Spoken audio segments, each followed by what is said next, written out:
Assalamualaikum warahmatullahi wabarakatuh.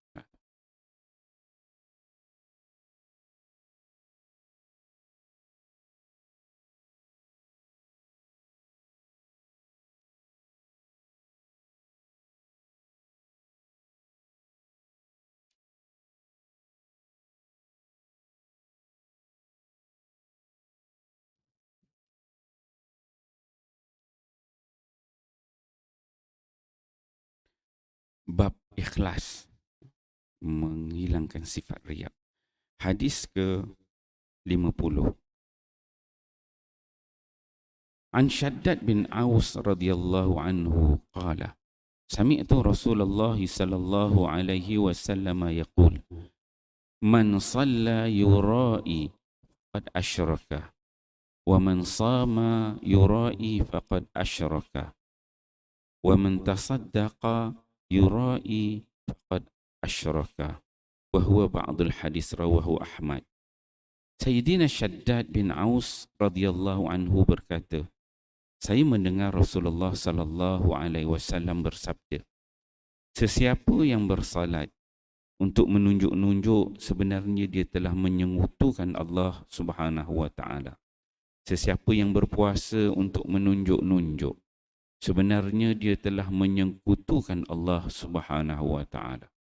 Dan sesiapa yang bersedekah untuk menunjuk-nunjuk sebenarnya dia juga telah menyekutukan Allah Subhanahu wa taala. Musnad Ahmad.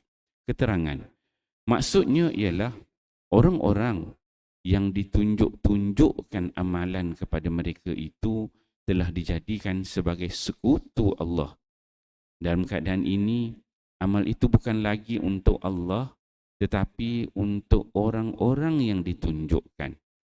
Orang yang membuat amalan sedemikian tidak akan mendapat ganjaran, sebaliknya mendapat azab. Alhamdulillah, tuan-tuan dan puan, ini kita baca satu hadis Nabi sallallahu alaihi wasallam di bawah tajuk ikhlas. Itu mau menghilangkan sifat riak. Hadis yang diriwayatkan oleh Shaddad bin Aus. Shaddad bin Aus. Shaddad bin Aus ni dia salah seorang sahabat Nabi sallallahu alaihi wasallam.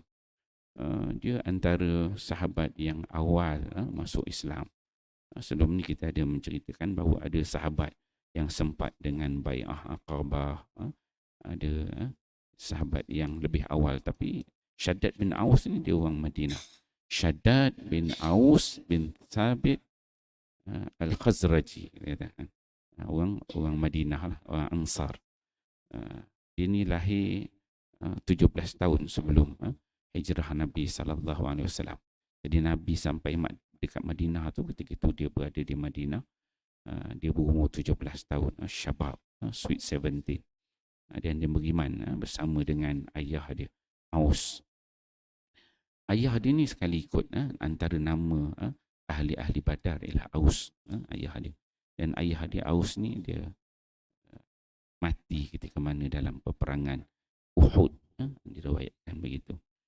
Shaddad bin Aus ni seorang yang Allah Subhanahu Wa Taala anugerahkan dia banyak kelebihan. Di antaranya Ubadah bin Samit dia menyebutkan Shaddad mimman huwa yu'ti al-ilma wa hilma. Shaddad bin Aus ni kata Ubadah bin Samit, dia kata antara orang yang Allah anugerahkan al-ilma wal hilma. Ilmu dia ada dan juga dia ada hikmah. Hikmah tu maksudnya bijak.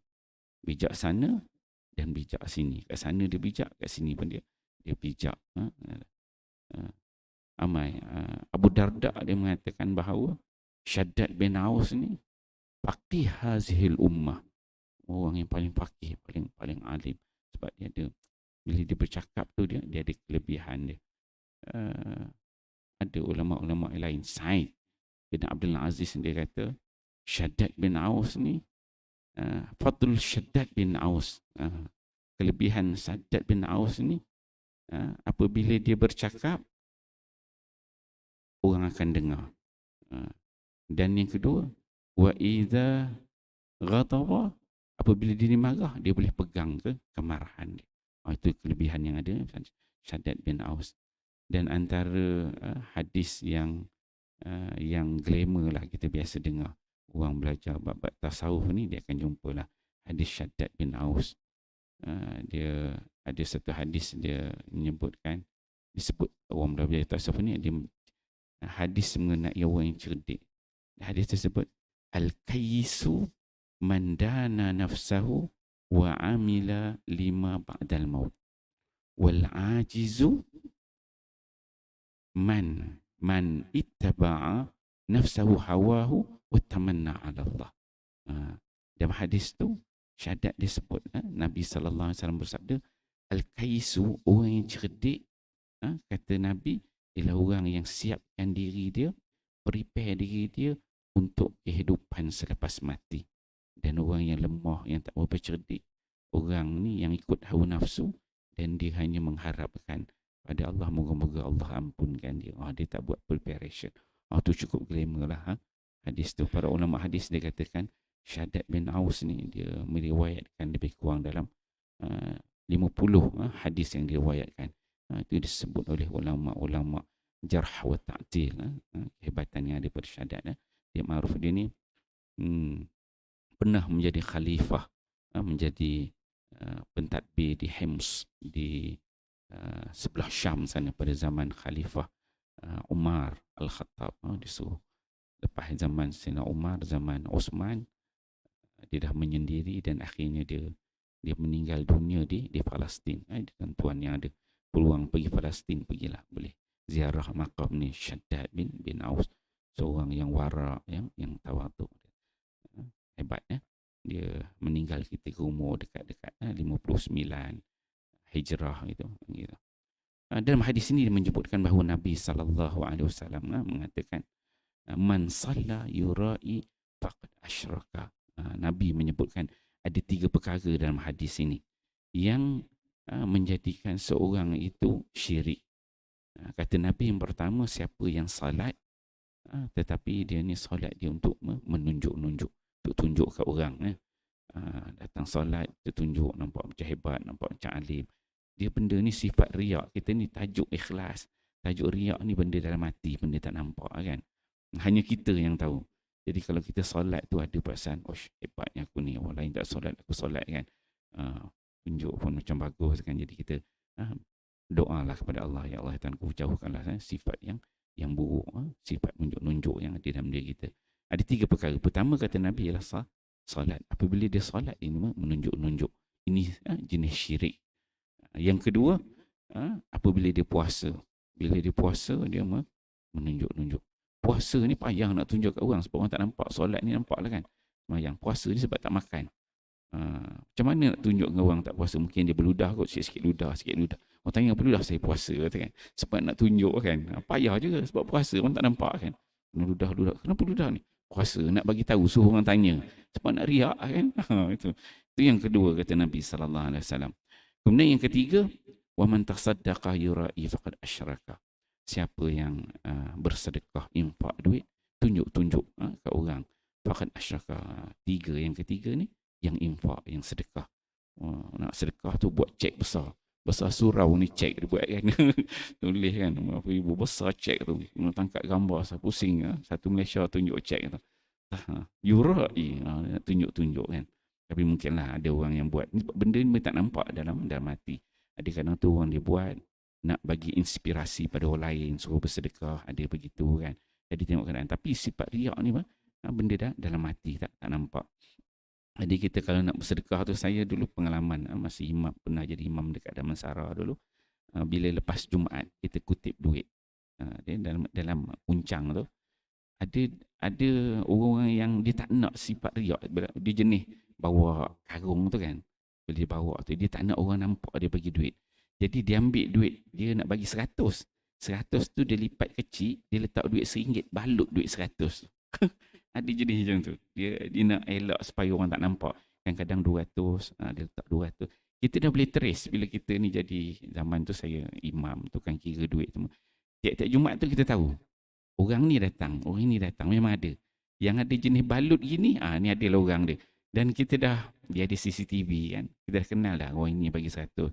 Kemudian masa saya dalam Sarah tu, dia ada seorang hamba Allah tu, dia memang tiap-tiap Jumaat dia bagi sampul. Dalam sampul tu 1,000 tiap-tiap Jumaat. Satu sampul 1,000.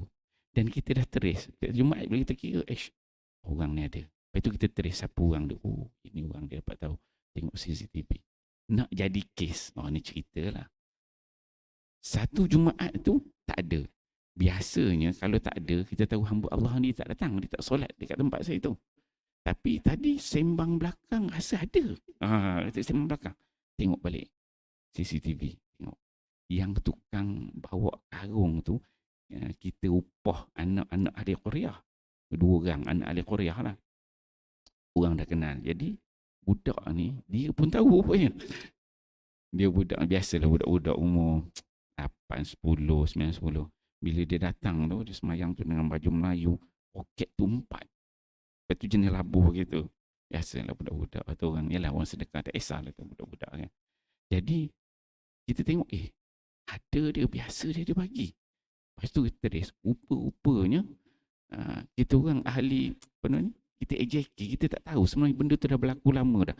Yang budak ni setiap kali dia habis, dia kutip duit sampai kat belakang dia akan pergi ke tandas rupanya. Sebab karung tu ada kat belakang. Lepas tu kita minta dia habis tu dia hantar ke depan ikut tepi. Kemudian rupanya setiap kali lepas dia habis, dia akan pergi tandas. Tandas dia buka tu, dia buat kerja dia. Jadi sekali tu dia kantoi. Kita tengok, tak ada. Kita tengok, buka CCTV balik. Lepas tu apa lagi? Jadi kes lah. Lepas tu kita buat lah penambahbaikan. Tak tahulah dah berapa lama dia buat kerja tu dia dengan Allah Subhanahu Wa Taala. Jadi nak ceritanya, orang yang nak bersedekah tu, dia nak elak riak tu sampai macam tu sekali. Jadi dalam hadis ni ada 3 perkara lah yang disebutkan oleh Nabi sallallahu alaihi wasallam. Jadi insya-Allah tuan-tuan mulia, bila kita baca hadis ni, kita ingatlah di kita masing-masing. Solat, puasa, sedekah tu jadi benda-benda yang menyebabkan boleh kita riak. Benda tu baik kita buat. Syaitan ni tuan-tuan, dia satu, yang pertama dia jangan bagi kita buat. Jangan solat, jangan sedekah, jangan puasa. Itu yang pertama. Tapi once bila kita nak puasa, tak apa puasa, dia cari ruang lain pula. Rosakkan hati kita, niat kita. Jadi kita insya-Allah muhasabah di kita masing-masing. Sama-sama kita semoga Allah Subhanahu Wa Taala memberikan kepada kita sifat ikhlas insya-Allah. Wallahu alam. Kita fahami amal dan sampaikan. Subhanallah.